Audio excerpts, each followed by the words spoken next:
So, my name is Stephanie Martinez. I am a first time mom. I am a wife, and I went to school for business administration. I also have a full time job as an operation manager, and I deal with 500 people on the other end, and I do the venue along with you, the elite employee. Yeah. My name is Gio. I'm the elite employee, the husband, first time dad, was first time parents. Yeah, so I went to school for computer information science. I'm a little IT oriented. I worked in different things, like sales. So I'm getting better at that part of the job too.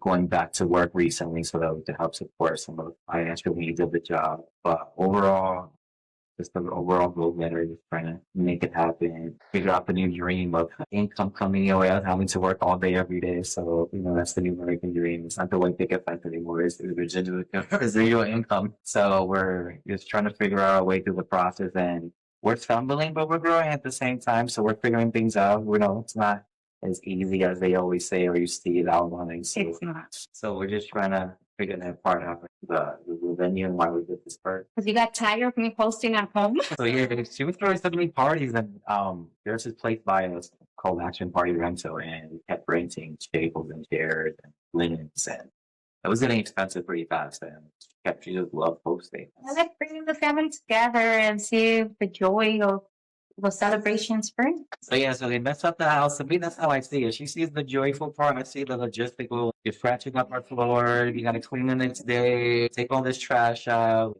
It's just a lot. Like, it's a lot for the house, a lot for us. I'm a homebody. I just like to be at home, kind of just relaxing. I'm not going to deal with extra stuff.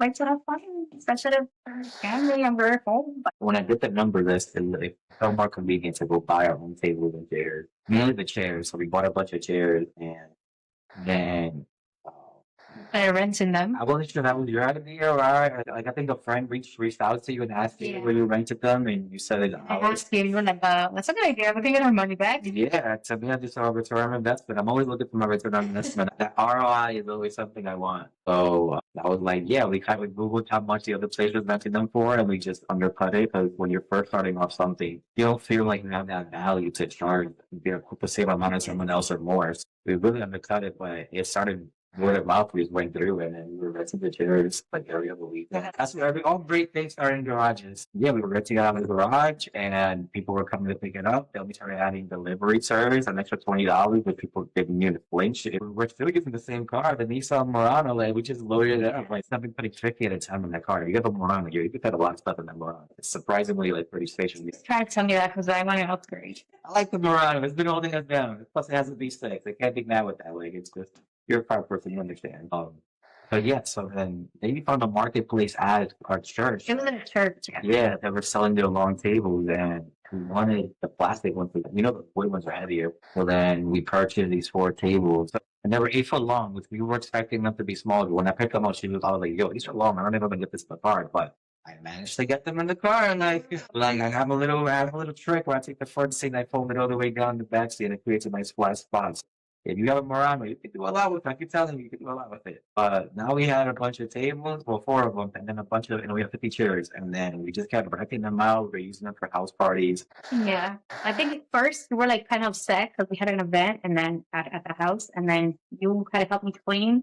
So you were like, this is not making us any money and whatever. And then you were like, I feel like there's so much, make it a business. And then I'm like, hey. That's a good idea because I do the event committee at my job already, and then I do this at the house, and then we talked about it, and then you're like, yeah, we can look into it. I started looking around and reaching out to people. Yeah, but that wasn't overnight either. You were probably looking around for 4 months straight. You were just showing me pictures of places. You can't do that. Yes, and I felt that he was just all that, so I was just getting tired of sending a bunch of stuff, and it was not geo approved. No, it wasn't geo approved. We won't say it like that. I didn't know anything about this industry, so I just do what I do best. I just deep dive online, started researching, watched a lot of YouTube videos, and a lot of the other people who have been successful in the business will mention, hey, you want to have this type of criteria. And to me, I was like, all right, we got to take these criteria, and we got to find something that fits that plus our budget. We live in an area where everyone wanted us to buy the actual property, and that was outside of our budget, so we knew we had to lease something. leasing basically put us in a different lane where, okay, we're going to lease something, but we can't invest heavily to rebuild the place. Even though one of the strategies for a lot of people who lease is to find a place a little bit more rent down, invest that money in there. But we couldn't find somewhere to lease something for 5, 6, 7 a year. Like everything was like, hey, we want you to be a 1-year tenant or a 2-year tenant. And to us, we're like, if we're going to invest $10,000, $15,000 in the location, and then let's say it does pop off, and then they say, yeah, they won't renew our lease, and then they have something that's already pretty much running. And I didn't want to fall in that situation. Like I just didn't. It wasn't geo-approved. They were just we weren't finding the right places. And then she got to a moment where she got kind of low, and I was like, you know what, God, God wants it for us. He's gonna find it. Like, just keep looking. He's gonna put it out there for you. You know, we're on the faithful side of things. But I knew that if it really was something for us to really venture into and do, that God would make it easy enough or place it in front of us. What I'm saying, everything is with God's plan. We 100% believe that. So, we're in this thing to see how it goes. Like, we kept looking, and then you found the spot. I didn't know you were going to plan B. I thought we were just going to check out a spot. It wasn't. It was like, so want to play your plan B? So I'm almost 8 months pregnant. I'm tired. I have a wonderful family that came together, and everybody had a task. Somebody take care of the food, someone to take care of the decoration. We had everything stress free. I'm a little control freak, so it was hard for me. I was always checking in and stuff like that, but it was theirs. The event happened. Everybody was coming in. I'm still checking in. I'm a very neat person when it comes, like, I want the food to be perfect. I want everybody, I prefer to be extra than I'm missing some rice or something. So I was like, I was just, the whole baby shower, I was just checking on the food, checking on the drinks, checking that everything was good because I'm in charge of it. But thank God everything was great. People got to take food home and etc. We were standing at one point watching everyone serve themselves. Everybody to have a good time. I understand that the event was more for me and you, but I also want everybody to be like, you know, it was a fun event. You know, it's great. We worked at it. We worked there more than anybody. So, but just to backtrack a little bit, before we found the space, my mom was in charge to find the space, and we checked out one location, and it wasn't convenient. Like, it just had a small kitchen and a smaller location. Different location, one that we've been to before, the family. And at this point, you know, I want to think 10 steps ahead, and I'm thinking, okay, at the end of the night, somebody pregnant, I'm gonna have to drop her off home, back up clean or whatever. So I asked the lady, just like, hey, like, I was like, you just clean instead of us. And she was like, I would never work from you guys again. You guys better clean up. And they charge you extra for it. Okay, whatever. Like, you just a thought. Like, I think. I walked away because I was pregnant. She was like, I could wait to look out the window or something. But yeah, so we took that, and that was the first instant because we were still looking for places. No one knew that we would kind of have this idea in the back of our mind. So I remember after the event, and we were exhausted. We looked at each other and was like, yo, we get a place that's going to be clean and all.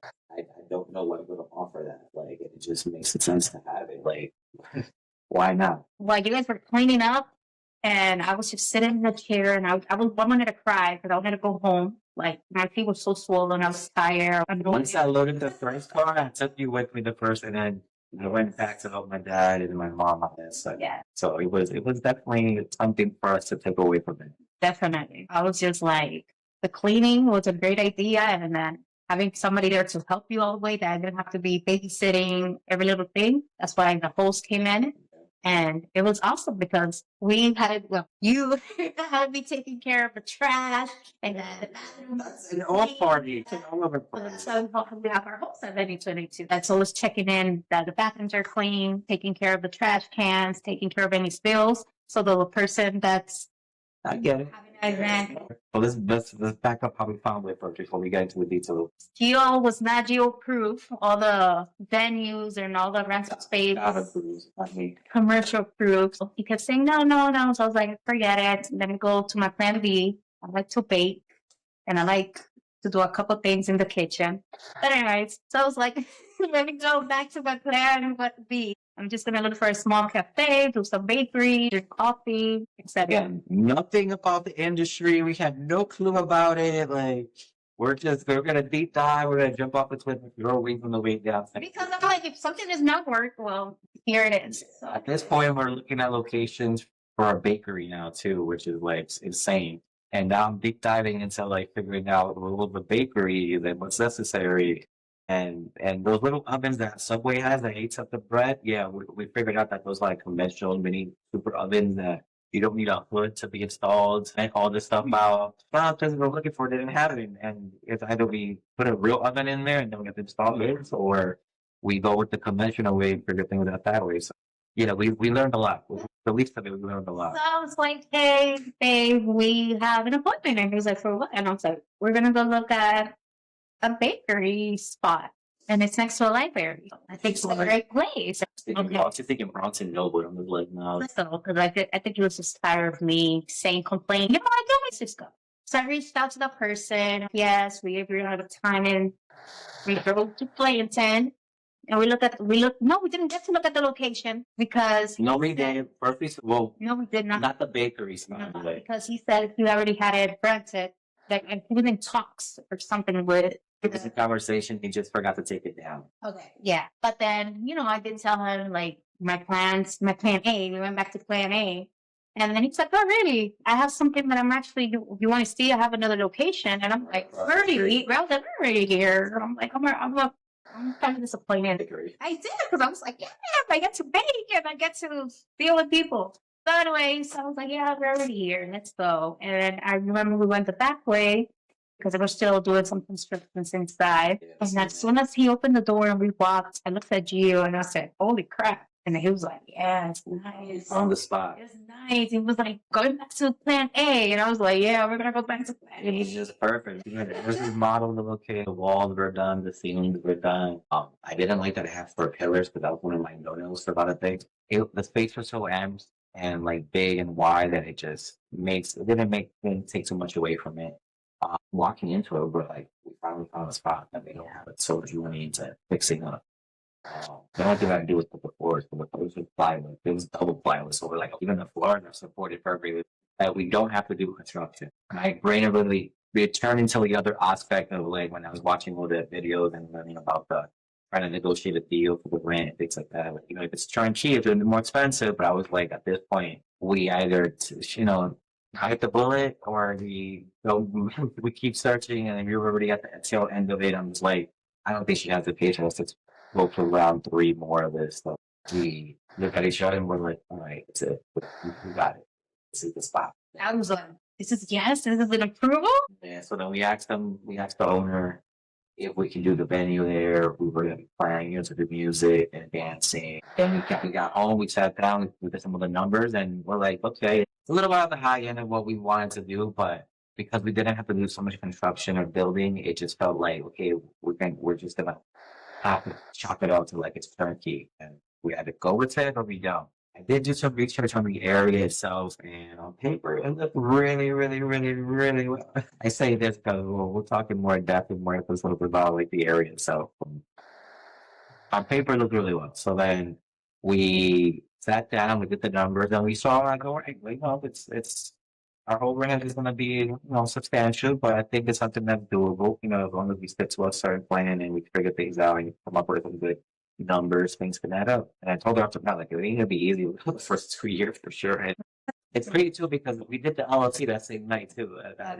We submitted all the LLC paperwork, and a week later we were signing the lease, and then we got the bank account and everything open, and we had the space. Oh, it's real. And that's when we told our family when we had the keys and we sent a picture thing. And if you go on Instagram, you see the first post that we posted on Instagram, we still have it up there. Yeah. It's the keys and the walk-in and the space the way it was. Yeah, we've done a lot to it. We put a lot of love into it. So they were like, what happened? But it's just good things happen on the low. That's fine. Yeah. Most times. I want to wear my underwear backwards inside out.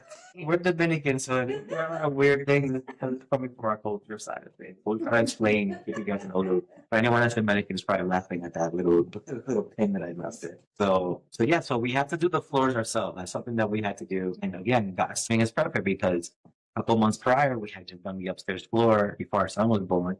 And I was going to do it myself, but somebody had lack of patience. So that you were taking forever. See, I was like, 8, 9 months pregnant. I'm like, this baby's going to come in this carpet all upstairs. And I'm like, then they're pink.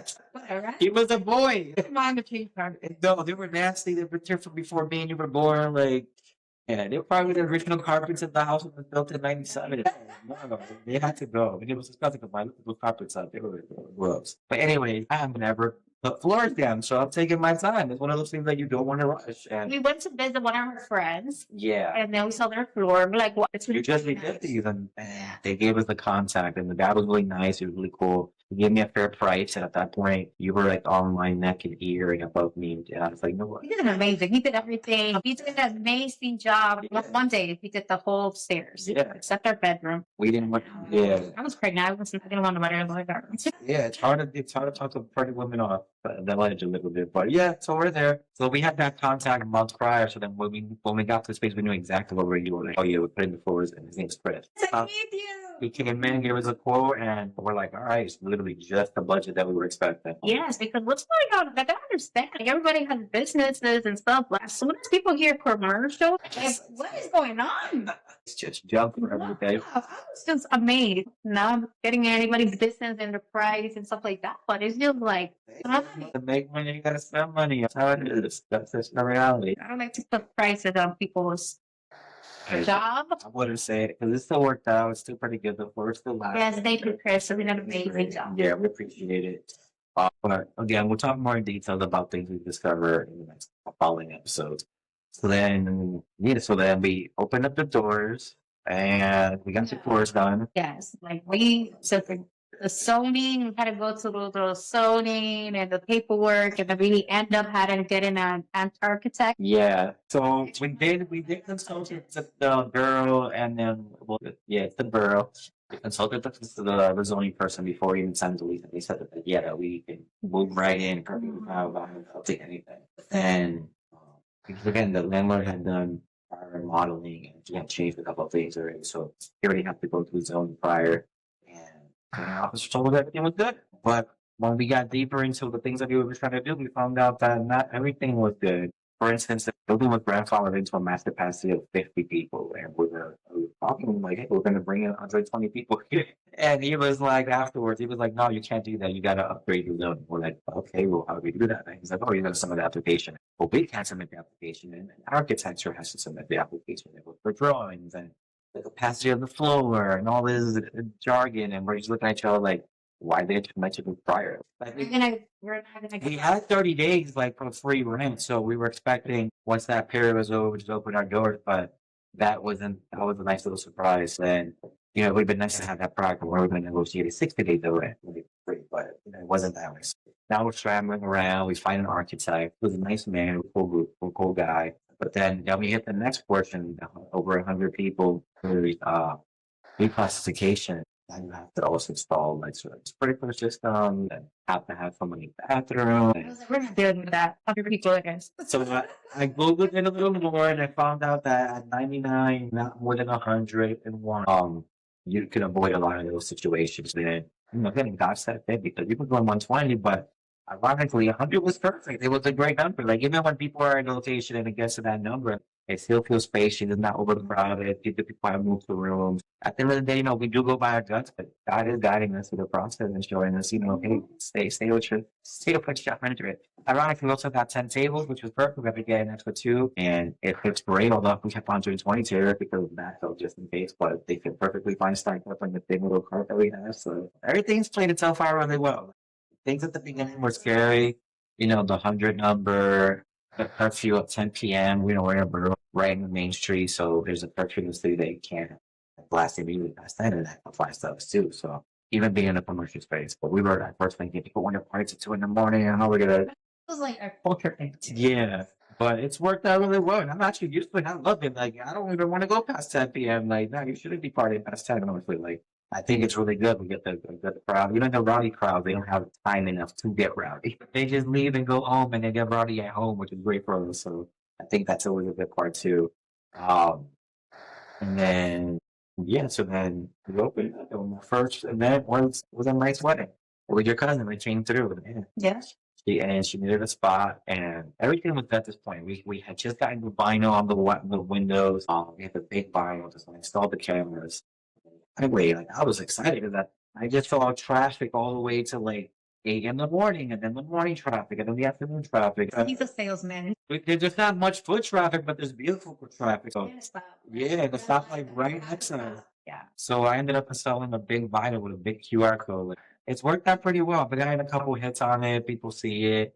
We'll get to more episodes about like the town itself. But yeah, once we got all that ready to go installed, it was just opening the doors, and we had your cousin come through. It was nice. It was a nice big wedding. It was pretty packed. But yeah, we kind of hit the first 100 number there. We joined a Facebook group, and a lot of people had a lot of concerns about it. After we had our first wedding with 100 people, and we saw there was no issue, it's just like, you know what, we're over it.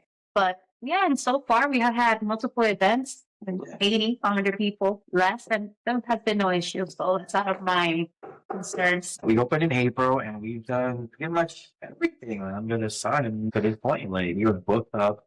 We're talking more episodes about like the booking process, the pivoting, and the solving. Again, we're new to this industry. We're just kind of like we saw what other people were doing, and we're trying to apply it. But then, you know, we learn as we apply things that certain things don't work for us, and then that's really early on we realized, hey, let's go back to what Will's got us into the situation about and servicing places and people that people aren't doing it. We were basically like, no one else with this. Like, the thing is that one of the reasons why we went to Slatington, because we have a lot of event space here near us, so we wanted to offer something different, right? So one of the reasons that we had to remind ourselves that we wanted to Slatington, it was because we wanted to offer something different, something new to the community, bring new ideas, and yeah. So then early on, we started implementing these ideas that were unheard of.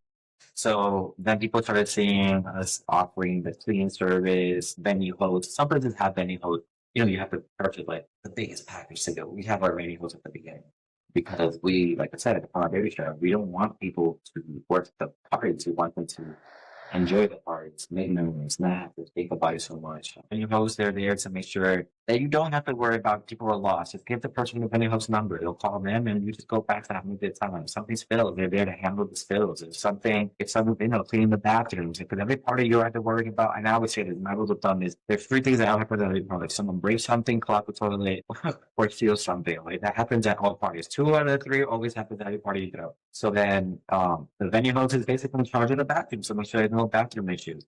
And make sure that they throw the trash out. So you have to worry about touching the trash. And then any small spills and things of that nature. And little things like keeping the AC down. We don't have a lockbox on the AC, which you see it everywhere you go. Because the client don't have to touch it. You have the host doing it for you. They handle the lights, like the uplights. These are uplights here, by the way. That's the business. If 2 are missing, now you know where they're at. They're just going to be here for a little bit. And then the cleaning. I think the cleaning is the best thing because people do clean up. Well, they don't clean up as well, and especially when we have back-to-back parties, like Friday, Saturday, and Sunday, you know, it's best to just have us clean it because we're going to do a better job. It's pretty much where we started, where we're going, where we're at. We just like keep figuring things out. Where this is our first down season, so things are pretty tough. We're still figuring things out. You know, mom and dad, first time parents, first time business owners, first time couple working on something together. Listen, it's not easy. It is not easy working with your spouse. I know. But yes, keep tuned. Hopefully, you know, we can do some more episodes. Planning on trying to putting out 1 new episode every week. If you guys like it, subscribe, click like, share. Please share. That helps the channel out. That helps us out a lot. Drop a comment. Let us know if you like what you see. We're being too critical of each other. No, this is something important for me because even though I work with 500 people on my job and I talk to people at the venue, I'm kind of shocked. It's different. You watch 500 people, she's all about the people. When it comes to our personal things, I'm just like, that's when I get in trouble. So I was okay of doing this. I have to learn. You saying you're shy to me sounds like me saying you setting yourself would be too hard. The thing is, I need to stop maybe overthinking it. Like, you know what I mean? So funny. But yeah, I think that's gonna wrap up today. If you watch anything else, and see where we go from here. 1 done.